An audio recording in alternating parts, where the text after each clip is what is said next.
Welcome to the Nick, Dick, and Paul Show. I'm Nick Bilton. I am star of screen and stage, Dick Costolo. I'm a star of neither, Paul Kedrosky. And on this week's episode, we're going to be talking about, what are we talking about? Tennis, I think. And hemorrhoids. Well, and social media. And social media. And Not in that order. And the difference between grass and clay.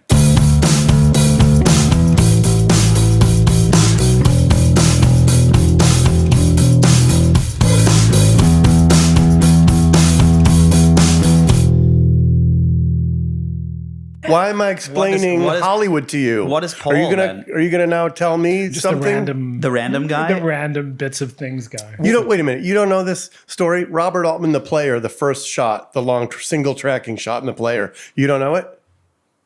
Do you know the player? I don't think I saw the player. Oh my God! You know what? Forget it. This was a horrible idea. That's right. Why I know that's terrible. I don't watch a lot of movies. I like to read the scripts and things like that. You should go research. In fact, I insist that after this, you go research. You writing movies. You're a movie writer. I know, but I like reading scripts. I've had this whole conversation with Paul. Like, it's hard to study a movie when you watch it because the director and the actor. But when you're reading a script, you can study how it's written and so on and so forth. So I read a lot of scripts for movies, and I don't end up watching them. How do you know how the thing's going to be shot then when you write like a cinematography instruction? Well, like the camera pans back. I've heard. Do you know what happens when the camera pans back?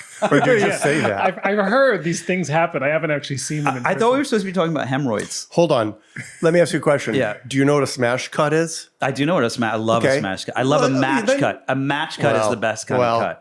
I don't know what a match cut is. A match cut is when you close in on Paul Kedrosky's face, and we match cut to Paul Kedrosky 10 years earlier. And we pull back. I see. And he is homeless, living in an encampment on Could Sunset be forward. Boulevard. Could be either direction, really. Match cut to 10 years from now. Yeah. Because the podcast failed so badly. Right. See, you say you don't, but you have to have seen these things to know what they are. I've seen them. I have seen a few films. You just prefer not to watch them. You prefer to read them. I prefer to read them. All right. Yeah. Okay, good. Well, We all have our problems. I'm glad we've established this. Let's move on. Well, Paul, I want to talk about hemorrhoids. No, you don't. Yes, I do. You sent a study to us about social media and hemorrhoids. Can you tell us what it was about? So the gist of that one was that because people get so comfortable now in bathrooms because they bring their phones in with them, which is why phones are now, I think I read this somewhere, that they're among the most bacteria-infested things in your lives. Are you serious? Yeah, they're absolutely beyond gross. If you want to get a decent sample of every single bacteria in your life, bring that in, get it swabbed. That's your phone. Well, sure, you're sitting it down on a table in a restaurant. Totally. You're putting it on the seat on the plane. Yeah. No surprise. Or bringing it into the restaurant. Or bringing it into the bathroom. Does everyone bring it into the bathroom? Of course. I can't speak from more than narrow experience, but I'm going to go with yes. Like, got to be close to 100%. Oh, It is kind of crazy because What are you going to do? Hand it to the person seated next to you at the restaurant? there's Hey, can you hold nothing this that for me? I'm everyone- going to run to the restaurant. I got to go. Yeah. there's nothing that everyone brings in. You don't bring like a plate into the bathroom with you. You don't. There's nothing that people bring. you don't. Yeah, that's fair. I mean, so the point of it was that once you put people in restrooms with phones, they get very comfortable there, and they're like, "Well, I'm here. I might as well do something." Here, I might as well post that amazing photo I took yesterday in Lake Como. Right, or evacuate my bowels, no matter how long it takes. And that's actually, as it turns out, if you're a lower GI guy, that's actually a bad thing. Spending that long on that kind of, and so as a result, the study was really compelling. It said that that's leading to this outbreak of hemorrhoids because people are getting so comfortable in bathrooms that they're like, you know what, screw it. If it takes an hour, it takes an hour. And that turns out physiologically, We're not supposed to sit on the toilet and scroll. I got another half hour Joe Rogan to listen to before I get out of here. Maybe find something else to do and don't just sit here and hope something happens. So in short, every aspect of social media is bad for us. Yeah, I think that's a reasonable extrapolation. But I mean, the idea that it's had these crazy and really insidious side effects that people don't expect, like people are spending too long in restrooms. And it's not just because it's making your phone bacteria infested, but it's literally leading to Lord, I think I remember in 2010, Biz Stone saying to me, "What if someday we spend too long in the bathroom on Twitter?" yeah. And you were like, and at the time we thought he was crazy. But turns out he's a futurist. turns out One he was day. right. Biz Stone, futurist. Yeah, one day there will be a paper about this. I have a question for you, Dick. When you I don't do that. When did you realize it was bad? When did you know? Like, No, when I did don't you know. realize it was Tuesday? Like, when did you realize social media was bad? It I didn't doesn't realize come it to until you- a couple of years ago. these things don't Are you being happen. serious? I remember I was at the New York Times and I was writing about Twitter and Facebook and everything, and I got into a big argument with the editor-in-chief who was like, it's the worst thing in the world, and I was like, it's the greatest thing ever. It's going to give everyone a voice. I sounded like, a fucking loser. But I wrote this whole thing and I argued for it, and then I wrote Wait the a minute, book. I think I said that. That's right. Yeah, Pause you on did. that. You did. Wait a minute. Yeah. That was me, actually. Why does that sound familiar? Yeah. We all said it. And then it was like a few years, it was like 2020. I think it was COVID. Yeah. Where I was like, oh, it's really bad for society. Are you serious? It took you that long? No, because there was still good things. There were like still things that I thought were good. Like there was, these Me Too movement. Like Me Too movement arguably could not have happened without social media. I think Black Lives Matter and all those other things absolutely could. I mean, we saw that in the 1960s. But Me Too, I think, was a specific kind of thing. Like, and it did. I think it was one of the few for better. But 2020 was really where I was like, oh God, this is horrific. Man. I mean, you need to get with the program. When, it was for you? Oh, way earlier. I mean, it was obvious just in terms of my own behavior. I was In terms of my own behavior. Yeah, no. I mean, I was distracted. You was like, I could see elements of addiction. It's like, has someone responded to this? Has someone retweeted? It's like, what the fuck? What do I care? What do I care what a bunch of randoms in their house think of something that I said on the fly that I don't give a rat's ass about? This is ridiculous. Paul hated Twitter in 2005, the year before it was invented. That's right. I was an early hater. Like preemptively, I said, you know what? One day there's going to be mass text messaging, and I'm not going to like it. Right? No, it was like I just saw it in my own behavior. I didn't like that. It's the same reason why, and you and I have talked about this about television. We've both done a ton of like CNBC and other things. And one of the reasons why I stopped doing it, because I realized I don't watch it. I don't like the people who watch it. And most of the people who watch it are like middle-aged males in their basements with their pants down around their ankles. Like, I don't want to. Are we sure that's Dick, CNBC? don't talk about Dick like that. Right. And it's like, I said, there's nothing about this I like. And so I don't like performing for these people. Well, the exact same logic applies, but even worse with much of social media. Like, I don't know who any of these people are. What do I care what they think about anything about what I say? And that in turn leads to all these like completely ridiculous behaviors. It's also, I think, that the algorithms have gotten so good at understanding us that we can't win. And I always have the line like from War Games, which I did see, by the way. Didn't just read the script. The only way to win is not to play. Is not to play. Yeah. And I think that, like, can you imagine being a fucking teenager with this stuff? I mean, you have kids. No, yours are not teen. My kids are older. Yeah. But just horrific. Oh, no, it's terrible. Watching it, this FOMO stuff where they're constantly seeing other people doing things. And so you're never in your own moment. You're always thinking, oh, wow, I could be over here doing this or someone else is doing this. And everyone's really good at making you feel as if there's something else I could be doing. Do your kids still use it? They do. Yeah. Are they just as drawn in? I think they're a little more aware because we were relatively slow in letting them do it, but all that led to was like anger, where they're like, "You guys are bastards. All my friends are using social media, and you won't let me, and it fucked up my life." And I'm like, "Oh well, great. It goes either way, right? You screwed up my life because you use it, or because you don't use it. It doesn't make any difference." The thing that I find, back to your point about algorithms, and this was a line I forget where I just saw it recently, that so much of this stuff is predicated on building businesses for like anger entrepreneurs. What do you mean by that? Well, yeah, the idea, it's absolutely the case. But this has been a slow evolution. It didn't happen. It didn't start that way. Right? Wait, what's an anger entrepreneur? It's absolutely the case. I know exactly what you're referring to, but I just want to set this up. It's absolutely the case that when you go on to X now, and this is not today versus yesterday or this administration versus that administration. It's been a slow evolution via the algorithm. It's absolutely the case that it's an anger machine. Yeah. You go on there and you start reading, and it's so hyper political. and so algorithmically driven around all the people who think this, you will now see what they think about it. You just get angry the longer you're on there. But the other side of that is The angry entrepreneur. The entrepreneur, right? So that creates, so we've now got to market all these people who are inflamed and angry. So you get angry entrepreneurs who want to build businesses around keeping you inflamed, using the algorithm, piggybacking on top of this to say whatever it is that will keep you inflamed, because that's good business. And so anger and conflict entrepreneurs have found this really fertile market in social media. P.S. It's not just right or left. They're entrepreneurs. They're anger entrepreneurs for everybody. For sports. Yeah. I mean, because, and the literature is really clear that kind of inflammation leads to engagement. Yeah. People, if they feel kind of like, I saw a thing, it made me feel kind of indifferent, they don't come back. But if people are made angry, even more than if they're made happy, they'll return. It's actually not a coincidence that two of what you could call the anger entrepreneurs for sports on ESPN, Paul Feinbaum for football and Stephen A. Smith for lots of things, also are considering political runs.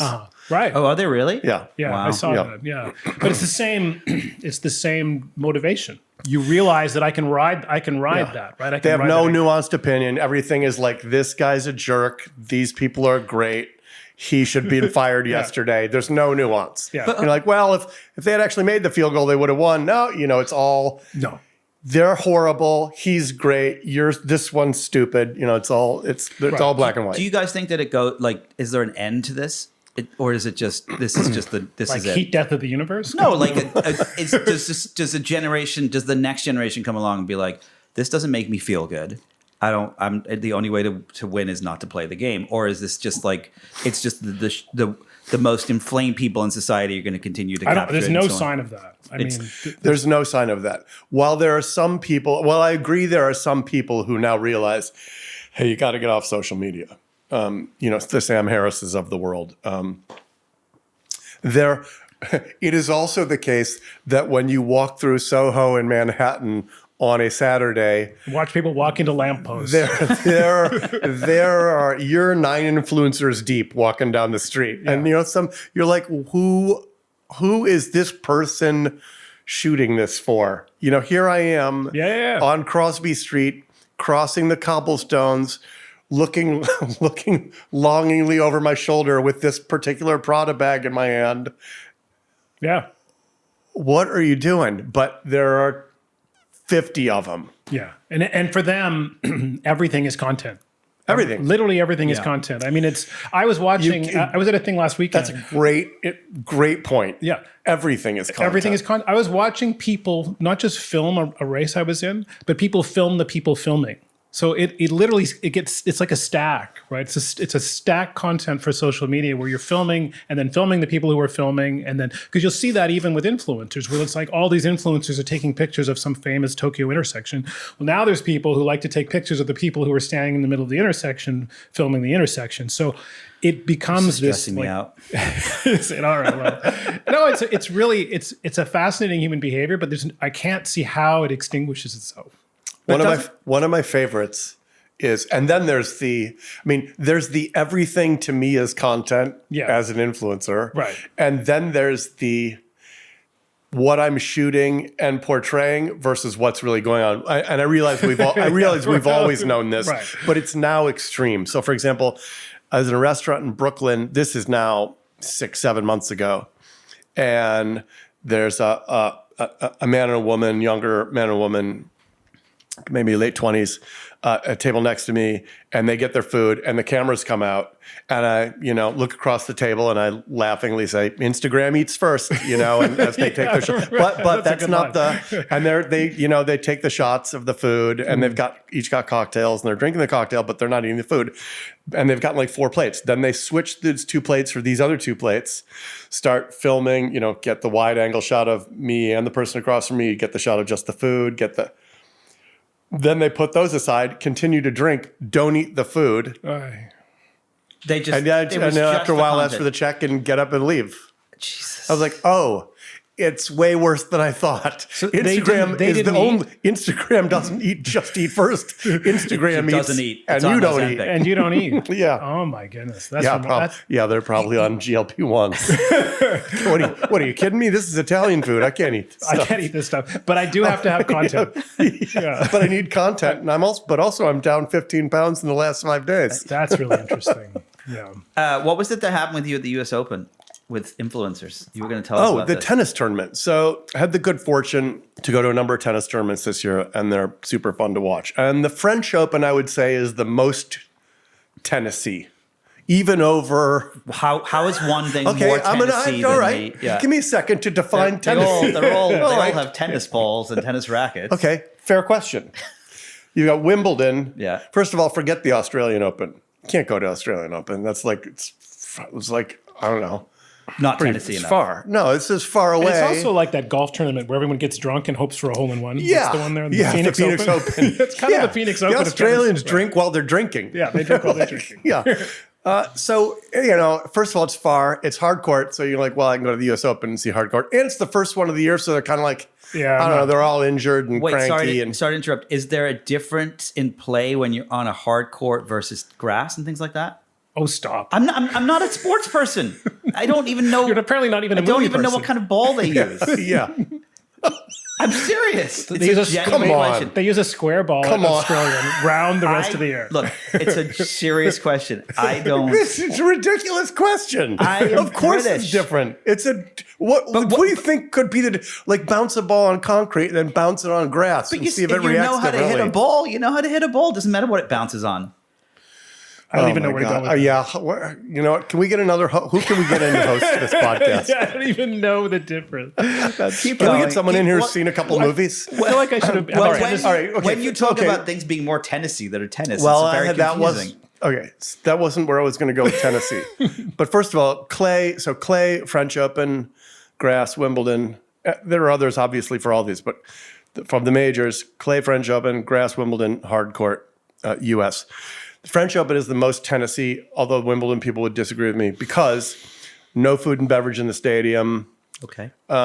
It's all tennis. It's all business in the stadium. Wimbledon people are now, popping champagne and the popping bottles in center court. And, I mean, still very sort of, got to wear whites and all that stuff and blah, blah, blah. But tennis is still the main show. tennis is still the main show. U.S. Open, there are now no quiet moments.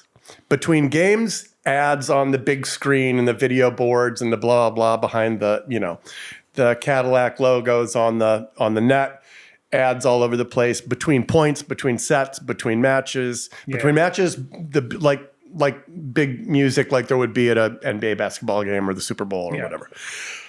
However, in the stands at the U.S. Open, it's now lots and lots of people photographing themselves or their influencer friend being photographed. Like you said, people photographing the photographers. Right. It's all that in the stands. Here I am during the Alcaraz match. In fact, There was a shot, I think. I even saw one of them where someone got pinged by the ball while he was doing a selfie while watching Oh, the match. ball Yeah, hit the the ball selfie? hit him. Yeah. That's amazing. Yeah, So- take one for the team. For the ground. That's some good content, though. Oh, yeah. Terrific content. I had the good fortune to be at one of the fourth round matches at center court at the U.S. Open in good seats and could see that 4 of the 6 or 8 people in a section near the umpire's chair, maybe 3 or 4 rows back. So center court, 4 rows back, super expensive seats, were all facing up toward the crowd so they were filming for photographs oh my God. during points. Yeah, which is astonishing, right? I mean, it's like they're... Do the players get pissed? Do they get annoyed? Like, is it distracting? Yeah, Djokovic got yes. If it gets noisy, more so if it gets yeah. noisy. Yeah. Like they don't like if it's really obvious that people are shuffling around or talking or whatever. It's more like that. If you're not going to face me and you're just They don't care about that. They That's don't really right. care about that as much. Yeah. It was the But it's the notion though that noise stuff. that it's just inverted. Like the event is just a background for what I'm doing. Right. Right. It's my. That's the big change that I noticed at the U.S. Open. The event is a backdrop to me being at the event for all my people who will love that, who will be envious of the fact that I'm here. But No, that's filming me. filming me, being which is me, it. yeah. Which is Right. and that's the key. Is you just hit. It's the FOMO. It's all it is about making the people who aren't there feel like shit that they're not there. Right. Right, which is like, evolutionarily wired into people, right? People want to feel like I'm leading a tribe. This all goes back to like ancient human behaviors. Like, so it's the reason why it's hard to shake this is because the people that we evolved from, that are our distant ancestors, we're all really good at this. Yeah. Because otherwise they wouldn't have made it out. How are they really good at it? Because you had to be a member of a tribe. If you were some weirdo that wasn't able to fit in your 20-person tribe and you were ostracized, you died. Right. So those genes fell out of the gene pool. So if you were good at fitting into a tribe, you were good at like making people feel like you had influence and importance, you survived. And so the instincts that led to that. This is fucking depressing, but thank you. Yeah. No, so we're like, the descendants of influencers. Someone was saying the other day that We're only here because Orc, somewhere downriver in the Nile, had 1 million followers. That's right. Up and down the river, he was well known. Was it you that was saying? You said the other day that that you had this realization that that you had to have survived in the wilderness 100,000 years ago. You had to be a sociopath because you had to be willing to eat your own baby and like kill your your brother because you were hungry and eat him and like. And we're the descendants of the bad guys in Mad Max. Yeah, so we're the descendants not only of the influencer bad guys. Right. Because that's what you needed to survive. That's why I have like no optimism that we walk away from this stuff and say, oh, you know what? This was all a really bad idea. You're walking away from like 300,000 years of this bad idea. It's like when Steven Pinker wrote The Better Angels of Our Nature. I was like, yeah, that's not happening. No, it's not going to work that way. That's not what's going to happen The next. other thing that I think, and I mean, that's even more insidious is that people feel more sort of economic fragility in the sense that like, I don't know where jobs are changing. People keep telling me AI is taking jobs. And so more and more people have this idea that I can monetize myself. I can sell myself in lots of different ways. Well, that's true. It's happening. I mean, Right. But my point is, it's like, so one of the driving, so it's not just that we're adapted to do this kind of thing. It's that there are economic pressures that make people feel like this is something that they need to do or they can do, even if everything else falls away. This will be my way out. This will be my way out, right? Like hence the rise of like OnlyFans and so on, and all of these different services that allow you to monetize your time in ways that no one would have expected because of this sense that I don't have a 20-year career in mind anymore. I don't know where I'm going to go. So as AI takes more jobs, it means more influencers.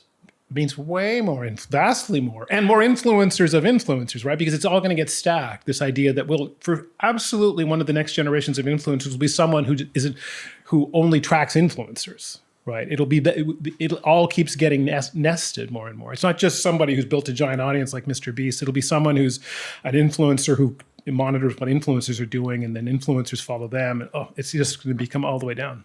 It's like the Hollywood show, but for influencers. Yeah, right. But lots of them. And there's also did you see the thing recently about the AI actress that just got signed by an agency? Yeah. I saw that on one of the trade services. Which seems a little nonsense because I don't think it's going to survive, but you're going to see more of that too. Oh, of course. But there's just this cost collapse, right? The cost of doing all this stuff is it's essentially free for practical purposes. And so free is always compelling versus a costly content provider, an actor, podcast host. I mean, you've even got, I think I read this correctly the other day, that you've got like Meta and OpenAI saying, hey, we're going to have a set of reels that are just, AI reels. Right? Yeah. We're going to have and they're going to create them?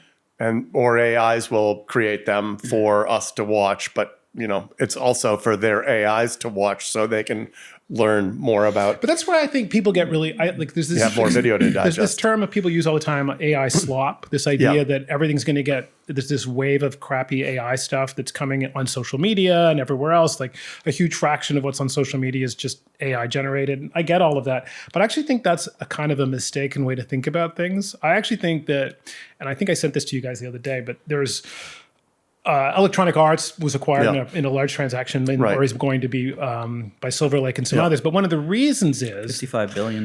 the underlying. $50 billion, but who's counting? Who's counting? But It's just- $20 billion of it it's is just- financed with debt. Right, So. it's just debt that you put back on their balance sheet. So who Yeah, cares, right? yeah, It's yeah. their problem. Yeah, But yeah. And then afterwards you go, why did you idiots take on $20 billion of debt?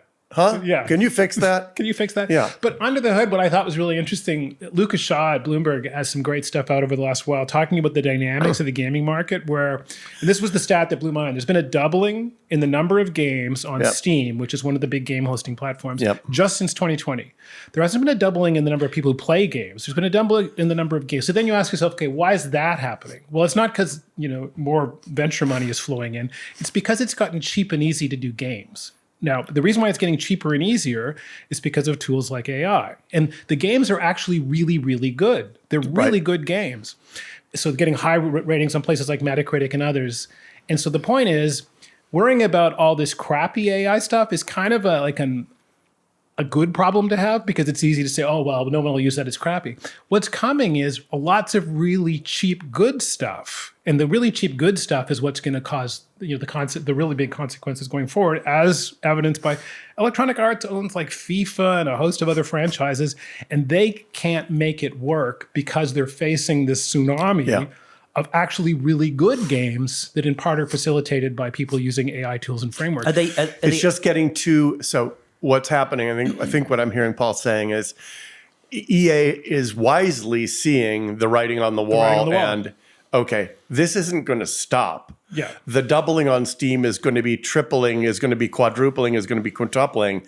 Those games will be getting better and better. Yeah. And my ability to create the next year's hit will be halved and then thirded and then quartered. And then even if I do, the return I'll get on that's going to be falling off. So this is, we flatter, my point is we flatter ourselves by thinking the problem is AI slop. That's not the problem in the next few years. The problem is going to be the EA problem, which is, oh my God, there's an incredible amount of really good stuff being produced, and my business isn't viable. I can't fight my way through it. But don't you think that you still need a human being as a face for video games? You don't, because I don't know who made any video game, right? But when I don't watch movies. no, I don't know like, who made the video If you were in the games. gaming industry, I don't understand how the if you were in tennis the ball gaming industry, bounces. you wouldn't say that though.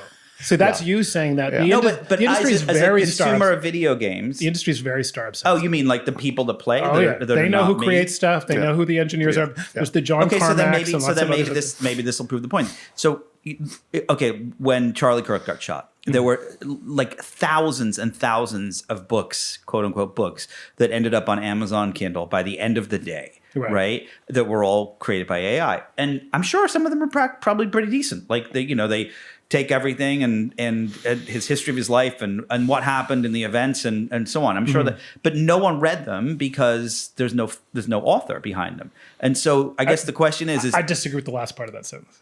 why do you? So No one didn't read them because there was no author behind them. That's they being too didn't nice read to them. Why? authors. Because there's too many and they don't care that much. So how do you if that is the case, if it continues to quarter and half and so on and so forth, and it's everywhere, how do you define what I'm going to consume? How do I decide which book I'm going to read and so on and so forth? From a viability standpoint, I don't think that's not the problem. What's the problem? The problem is that all of these industries are going to get crushed. They're going to get crushed because consumers don't care as much as producers would like to think they do, and the costs are collapsing. The volume is going to soar, and it's not going to be AI slop anymore. We've gotten through. This has actually been the good period where it's mostly crap. The EA story is telling you that going forward, the problem isn't going to be crap. It's going to be scorched earth. That it's going to be unviable to produce most of the things that we've relied in books, movies, television, legal briefs. Like take your pick. All of this stuff is going to go from being slop to being very, very, very good, which is going to make it unviable to actually be in that business. That's the problem. But if you have, let's just take TV for a second, right? If you have AI creating amazing TV games, sorry. That sounds great. What is a TV game? I'm sure it will exist. Actually, that's a whole separate. Have you ever conversation. heard of interactive? The CD-ROMs, these interactive CDs. I heard they're going to be huge. No, there is a whole thing that there's a whole theory in Hollywood that people think that video games and TV or film are going to kind of meld, and you'll. They've been saying that since the 80s. But I think with AI, it's essentially. But put that aside for 1 second. So there's a film that Dick wants to talk about that he watched, right? But if he just watched it, that's like him telling us about the dream he had last night, and if we didn't see it, if it's like individualized. So aren't there going to be at the same time, these mediums that we are all going to consume together? No, you don't think so? No, I totally disagree. No, take a look at the TV ratings. A top-rated show today would have been canceled 30 years ago. Right. That's how in relative terms, bad its ratings are.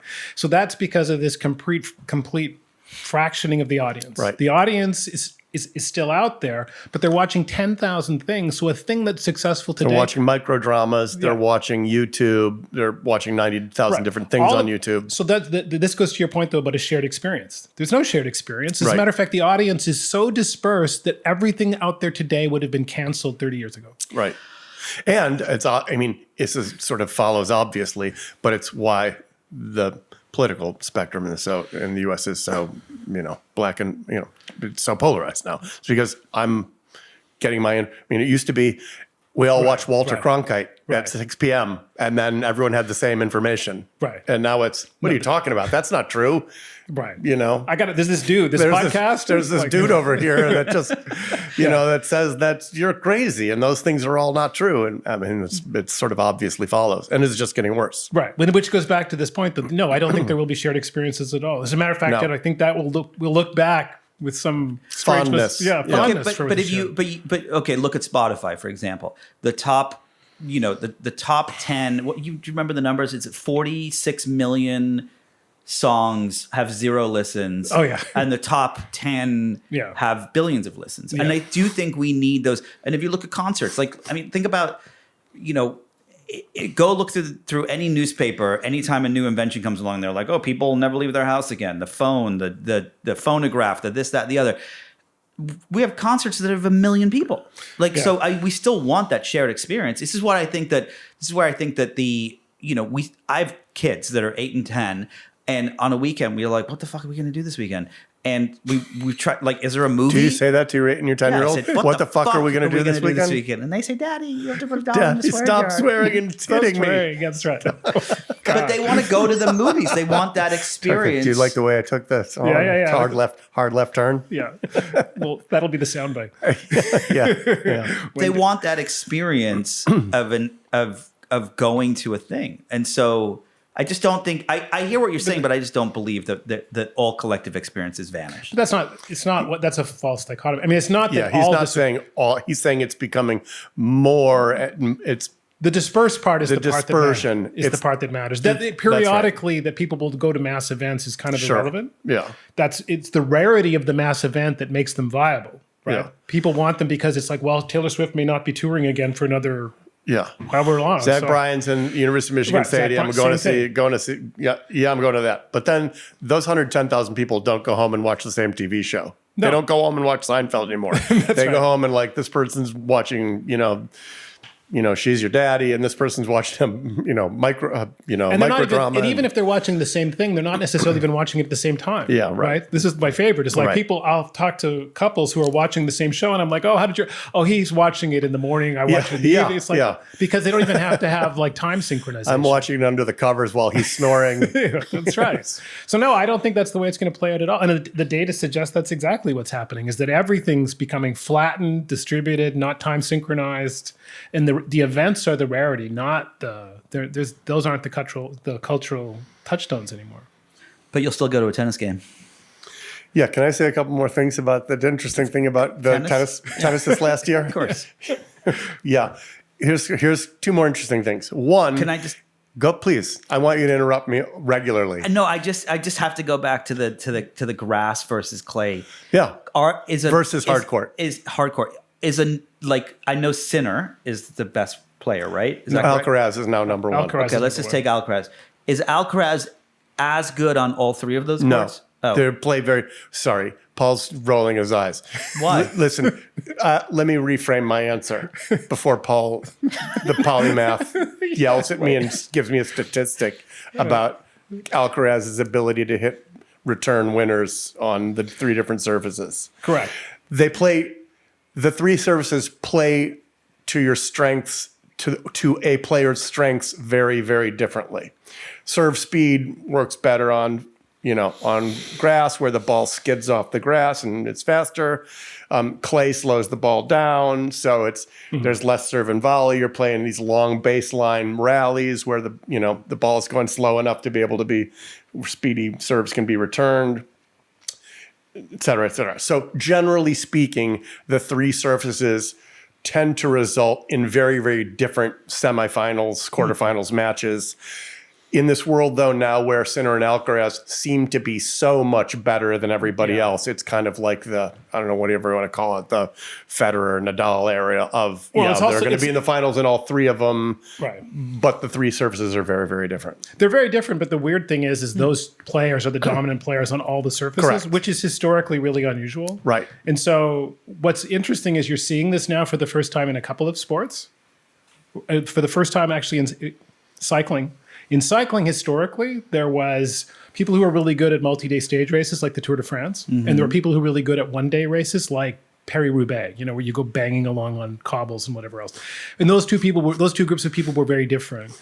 And in the current era, what's really interesting is that the same riders, or at least a couple of the same riders, are now dominant in both types of events. They're dominant in multi-day stage races and dominant in single-day races in exactly the same way as Sinner and Sinner, and one of them's Sinner, Skinner, and Alcaraz are dominant on all surfaces in tennis. Why is this? So he's going to cite a paper. Watch. He read a paper or he wrote one. That's right. I actually read and wrote one. You did? No. Oh. No, neither. I wouldn't be surprised, but go on. No, so the argument is it's better training techniques and the sharing of best practices that people historically didn't realize. Here's what a really good player on clay or grass or hard surfaces or cobbles, that many of the things were treated as almost in a superstitious way. That, I can't beat Rafael Nadal. Yeah, I can't bet Nadal on clay. I just can't. So I talk myself out of it right away. And so yet again, much like in AI, there's this flattening going on where it's like all of these former hierarchies of being dominant on clay, man, I was bad on hard courts, being dominant in one-day races, man, I was going to fall apart in a tour. These are falling away because they're being revealed as superstitions. And that might be good because now all of a sudden there's more competition and all these things. But it's also kind of flattens everything because it's like it used to be there were these wacky Spanish dudes who were really good, like on clay in Paris. And then you never saw them again for the rest of the year. Right? But now these guys never win anything because they can't win at all anymore because the top players are better across all surfaces. Better across all surfaces. And this leads to this kind of like, it's those two guys again. Yeah. Right? It's not like, when I go to Wimbledon, there's going to be something different. Or if I watch the Tour de France, it's going to be different people. Or if I go to this different social medium, that it's going to be different artists. No, it's the same people everywhere, which is one of the reasons why, to take it right back to the original point, that the reason why this dominance emerges at the top of Spotify is because there's this incredible convergence of attention on these people who are really good at Taylor Swift's really good at social media. She's really good at creating hooky songs. Performing. She's good at performing. Yeah. So these people are all rising to this level where they become dominant and everything else just sort of falls away. But everyone else is fighting for scraps at the edges, right? There's tons of them doing it. But that's the thing that's really interesting, is this flattening and kind of homogenizing of everything. I'll say one more thing about tennis. Great. My observation this last year, which is that people psychologically have a hard time thinking about reality in a way that's different from the way they used to think about reality. And here's the example I'll give you. At Wimbledon this year, they went to all automatic judges. So the serving faults, the ball's out, or you hit the ball long on a shot and it's called out. That is no longer people standing at the line looking there and judging whether it's in or out. That's still true at the French Open. It's humans. At Wimbledon, the U.S. Open, it's cameras and, machines. And they Do the call cameras call it? Or does the camera calls it, and then it makes a sound, out. It makes a human sound, out, like someone yelled it out in the court. No, but it makes it No, sound like it's a human yelling it because right. people want to feel like, oh, it's still being called. It was called out. Yeah. Here's the point I want to make. Even though it's the machine doing it now and it's automated and using cameras, after the call is made, they still show the replay on the video monitor, like with the animated ball landing outside the line and where it landed and then like out. And people, when they see the replay, go, oh, and you're like, wait, the machine is the one that made the video that called it out. Right. It wasn't going to be different. That's right. But they still have this, like, it was called out, but maybe it was in, let's see the replay. Like, let me tell you how the replay ends. That's right. This is What not is like the umpire? Like, people literally go, no, I've seen that. like That's funny. from the whole crowd. Oh, it was so close. Like, That's really interesting. What does the umpire No. do now? the umpire basically presses buttons on the machine and keeps score and resets them. I think I'm sure they're looking for that. Was there an umpire listening? They're like, I do way more than that. But they go 30 love, quiet, please. Yeah. Thank you. That's about it, though. That. Yeah, but so they're actually applauding the simulation of the real thing. Yeah, well, and also that it came true. Like what the thing called was actually the right call. Like it's every time going to be what the machine called. Yeah. The machine is making the movie. Yeah, it's not going to randomize it and say, "Oh, I'm going to prove myself wrong this time." Yeah. Oh, I called that one in, but it was out. Yeah. You're making. Yeah, I know you've suggested this so many times that I should read because I'm sure you've read it. The David Foster Wallace on tennis. You're actually making me want to read it. Yeah. No, it's I mean, tremendous. But it's tremendous. It's good, but it's also immediately it's vestigial. Like the game has changed so much since he wrote like his famous essay String Theory, and he wrote one about who was it, Michael Chang, I think. Yeah.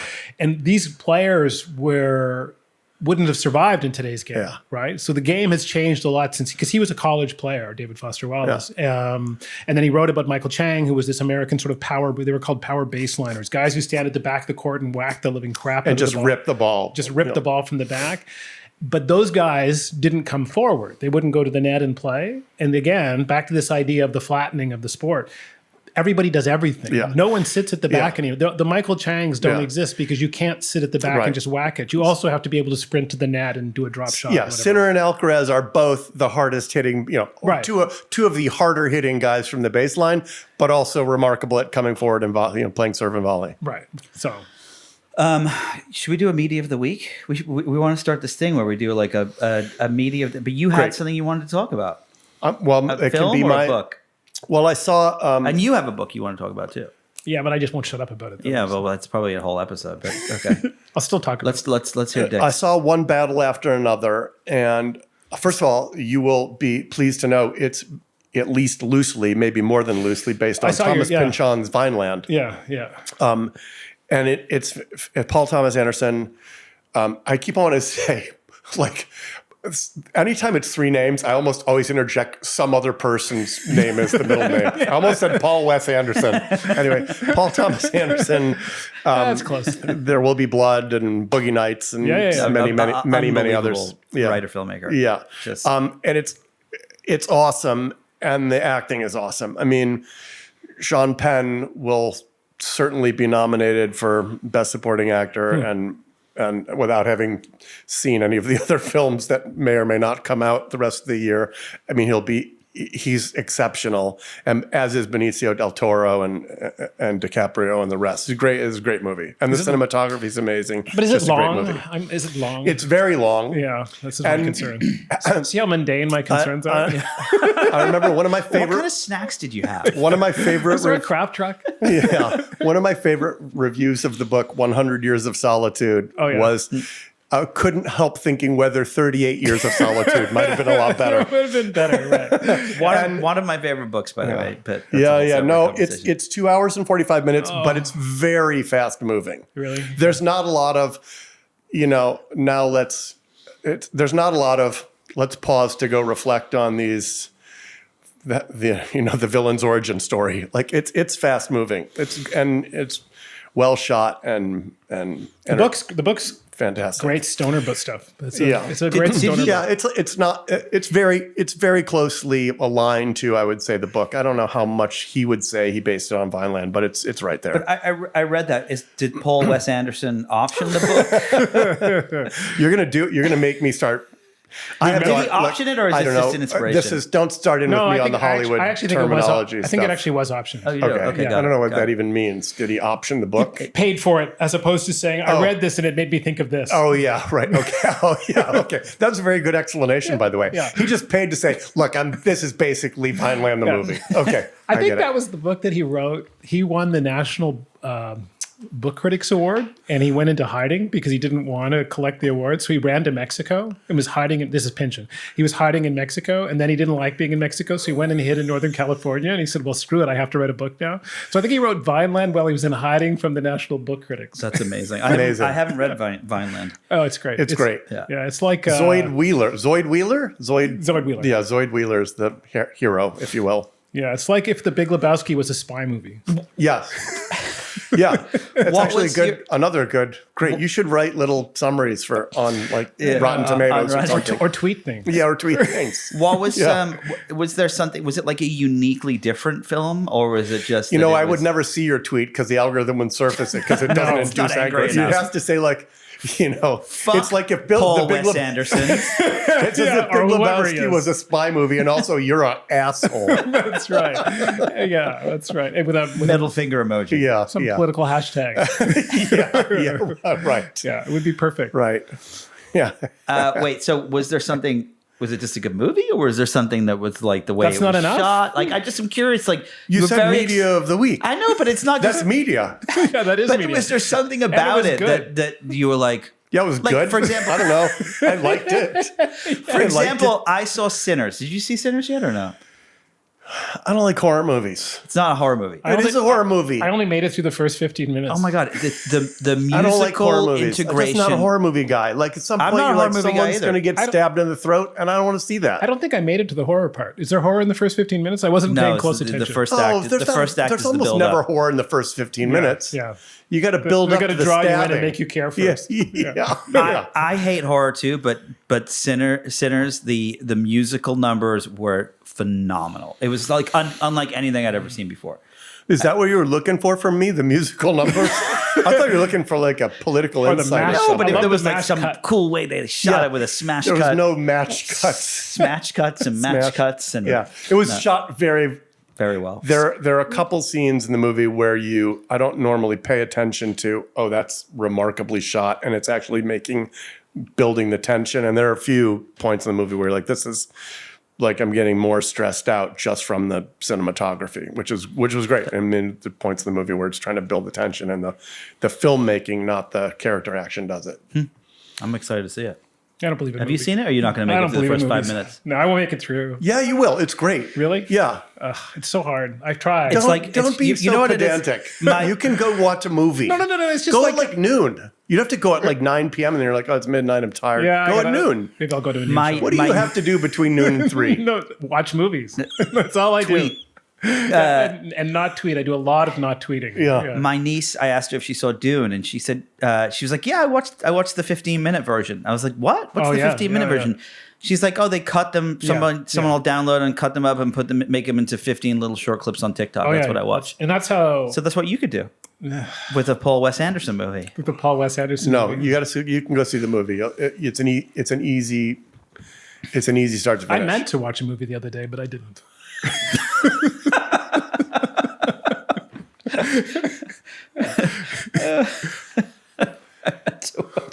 That's true. I did. I had a plan. It just didn't fall through. Did you like download it and then just forget Yeah. to hit play? Yeah, but I didn't did you play even it. make it to the television? No, then I started playing backgammon. Yeah. You know how that happens. Yeah, I do. Co- All right, let's talk about his book.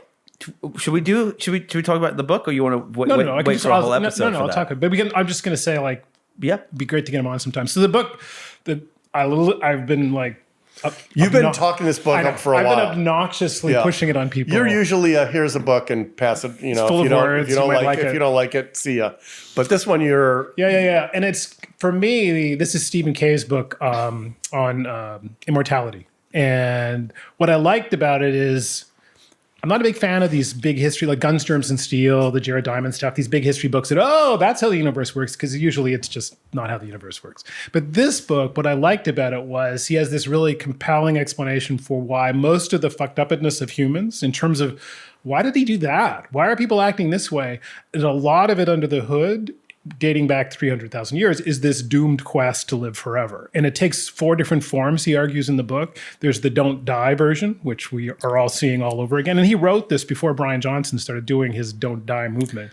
So there's the don't die version. There's the biological immortality version, which is we can just fix everything. There's the, I'll just transfer my intelligence to can we something just, else as we version. go through this, the don't die version is, here's all the stuff you need to do to not even decay. Right, to not even decay. It's like The biological one is, don't worry, we got a new arm for you in the lab. Well, no, we'll fix stuff. Yeah, so we'll fix it. We got a new liver for you. We're going to figure out how to fix your heart. Right. And then the ne- book is split up into these 4 quadrants. These 4 quadrants. Okay, got and then the next piece is that it's fine. Bodies are just, useless vessels. So we'll transfer your intelligence to something else. And that's taken various forms over history, which is including like being reborn as someone else, one of the, the notions behind sort of the Egyptian mummies and what have you. So that's the third version. And then our current iteration of that is I'll just transfer. We'll upload you. We'll upload you to an AI or whatever else, and you can continue forever. And then the fourth version is that you'll just you'll have a legacy. None of these things actually matter, but you'll have a legacy, which is you'll be like Achilles. You'll be talked about with veneration for thousands of years because of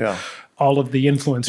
By the way, that's my favorite one, because there must be 10,000, let's just say 1,000. There must be 1,000 people in the world right now who think, and if I do X, I will be talked about for thousands of years. Right. 1,000 people, I would say most of the world. Here's what will happen. 80 years from now, people will go, who? No.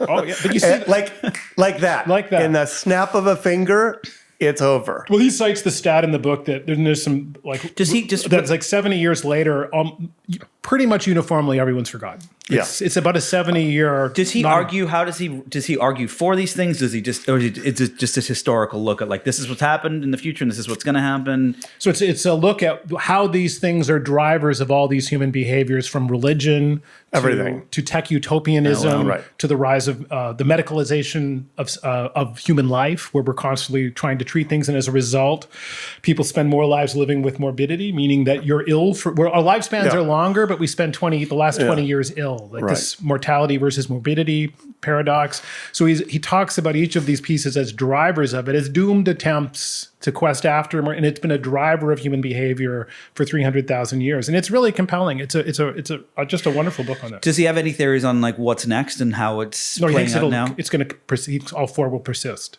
As a matter of fact, it'll probably get jumbled, but we'll have religious versions of AI uploads of people wwho want to also have a legacy. So they're all like everything. It's a mashup. There'll be a mashup of all of these things going forward. Yeah, I feel like the legacy, going back to that, has always been the worst problem with Silicon Valley, because it's the thing that they all care about more than anything.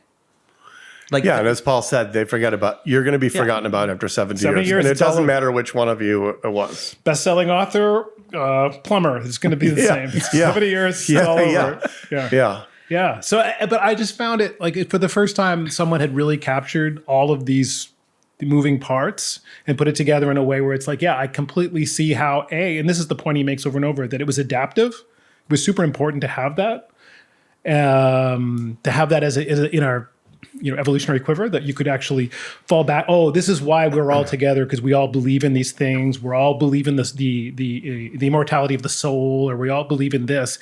That gave you a common experience that allowed you to cohere with other groups. And he's really good at showing how something that was highly adaptive for most of human history, not so much now. I'm going to talk about my book. You have a book? No, we're doing Media of the Week. Media of the Week. I didn't even know you like reading. This is perfect. Let's wrap it up on your Media of the Week. Well, I have a couple, but this is the big closing number. I'm going to ask you guys which one you want to hear about. This week, Mark Ronson's new book called Night People, which is about DJing in the 1990s. I did not think I was going to like it. I loved it. The DJ Mark Ronson. The DJ Mark Ronson. Yeah. All right. Or I just reread No Country for Old Men, but I read the book and I read the script at the same time because I was really fascinated. They're the same. They're exactly the same. If you ask when the Coen brothers were asked, like, how did you write the script? They basically say something, the Coen brothers, basically something like, well, I sat at the typewriter and he held the book spine open. It was, I always had heard this, but when reading the script and reading the book at the same time, it was, what's fascinating, so then I started researching it. Turns out that Cormac McCarthy wanted to be a screenwriter too, even though he's the greatest living writer of the last 50 years, I would argue. And he wrote No Country for Old Men as a script, took it to Hollywood. They said, this is garbage. No one wanted it. So then he went back and wrote it as the book, and then the Coen brothers came along and then wrote it as the script. But say my Cormac McCarthy story. No, I was sitting beside him at the Santa Fe Institute. Well, actually, I went in and there was an empty seat beside him, and I was like, "Oh, that's Cormac McCarthy. I have to sit beside him." So I sat down beside McCarthy at this seminar. Didn't say anything though, because I'm like, "Well, what do you say to him?" I mean, I like your books. I would like punch me in the face if I said that. And so I sat there and I was finally figured out what I was going to say, and I went like this, and he got up and went to the restroom. It's the best. He was like, he probably would have just punched you in the face. Yeah, some asshole's about to talk to me. I got to leave. All right. We can do a whole episode on No Country for Old Men because it's one of my favorite books / and movies. But talk about Mark Ronson's book. I lived in the 90s, in New York. Good. All right. You know what? I thought you were going to have something more compelling, compelling driver. Well, I read it because I was also alive in the 90s. I breathe regularly. He breathes regularly. We both have legs and arms and a head. All right, come on. I don't know why I ended up reading it. I really don't like nonfiction books, and I only really read fiction. But I was like, I'm interested in this time. And I have to say, phenomenal writer. I was really impressed with his writing. He tells a story. He's self-referential, but also it's great anecdotes. And who would have thought I would be interested in a book on DJing? Yeah. But he gets into this. It's a very personal story. I think at the end of the day, he didn't press on it as much. But what I took away from it was it's really a story about him and his mother, who was a socialite, and him growing up. Yep. And he's like has panic attacks and things like that, and he feels this control over DJing and the music, and he remembers the first time he got to pick a song for his dad at a party, and what that was like, and it was a really fun, compelling, and it also like took me back to the 90s in New York. And I was going to say, I've heard him speak on this subject, and he's always like, really compelling. When he talks about DJing now versus DJing in New York in the 90s, he's like the 90s in New York. Well, he has this opening where and it's just kind of this anecdotal opening, like where you go, you follow someone and they're at a club, they're at a house party, and they pick some song off their Spotify playlist, and then he compares that to what it was like in the 90s when you were lugging up records and finding lugging vinyl and it's a really not just plugging in your USB exactly. Well, I think that concludes our first episode first recorded episode of the Nick, Dick, and Paul Show. There are the lost episodes. The what? The lost episodes. The early years. When there was a fourth, there was Nick, Dick, Paul, and Rabbi Phil. And wait, who was the first influencer? Grok or something that you referenced earlier? Orc, the first Nick, influencer. Dick, Paul, and Orc. Beloved up and down the Nile. There he was crossing the Nile, looking longingly over his shoulder with a Prada bag. That's right. Trying to carve quickly. I gotta get a picture of this. All right, guys, that's a wrap.